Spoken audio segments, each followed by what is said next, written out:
Olá, meus queridos irmãos, graça e paz a todos. Desejo a todos vocês um bom dia. Irmãos, graças a Deus, todos nós estamos aqui com vida, paz, saúde, segurança e também no conforto de Deus. E como sempre, meus irmãos, graças a Deus, mais uma noite e mais um dia se passou. Ou seja, um dia menos para a volta de Jesus. E irmãos, a pergunta de hoje é: se nós soubéssemos que uma cidade seria destruída, o que nós faríamos?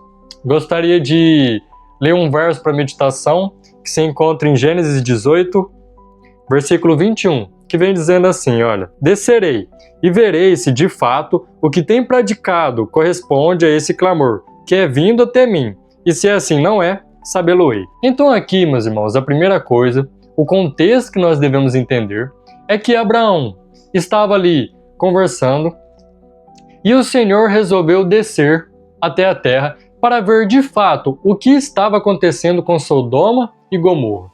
Porque o clamor dessa cidade tinha chegado até Deus. Então, Deus, mesmo sabendo de tudo, resolveu descer aqui para investigar e saber o porquê que tudo aquilo estava acontecendo. E aí, meus irmãos, que entra a ação do nosso querido Abraão. Porque, meus irmãos, ali o Senhor, conversando com Abraão e dizendo para ele o que ele iria fazer, Abraão disse assim: olha, Senhor, mas se tiver 50 justos nessa cidade, o Senhor mesmo assim destruiria a cidade?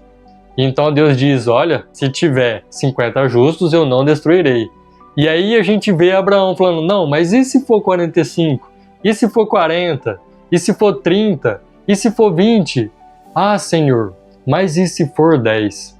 Às vezes, quando a gente olha para isso, meus irmãos, a gente pensa assim: nossa, mas que audácia, né, de Abraão, fica falando assim para Deus: olha, Senhor, não, mas e se tiver?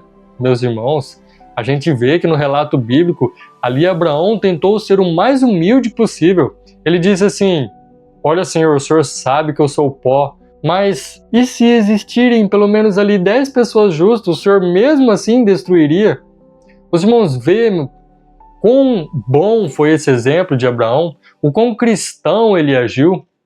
Mas infelizmente, meus irmãos, nessa cidade parece que só Ló era justo, porque ali os anjos de Deus foram até lá para chamar Ló para sair daquela cidade, e a gente vê a dificuldade que foi e o que ocorreu depois. Já em comparação com outra história, a gente se lembra de Jonas. Deus fazendo diferente de Sodoma e Gomorra, Deus falou assim para Jonas: olha, vai lá e prega para Nínive, porque eles estão rebeldes e eu quero que eles se convertam.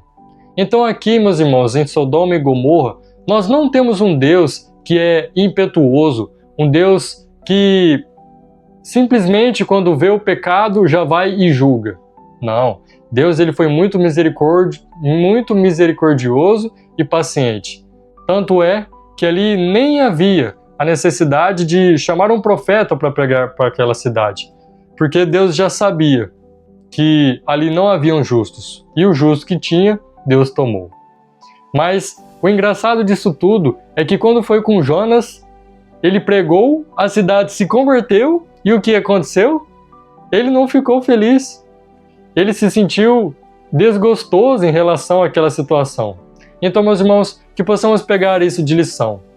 Porque, às vezes, quando nós vemos outras pessoas pecando, por exemplo, a gente faz o quê? A gente dá risada, a gente fala assim: ah, bem feito, vai colher o que merece. Então, que nós venhamos a ser diferentes, ter compaixão pelas pessoas assim como Cristo teve, e que possamos orar por elas, para que elas venham ser moldadas por Deus. Amém? Esse era meu desejo de oração a cada um dos irmãos, que Deus possa abençoar a todos. E se você ainda está aqui nesse vídeo, se quiser, pode curtir, compartilhar e também comentar.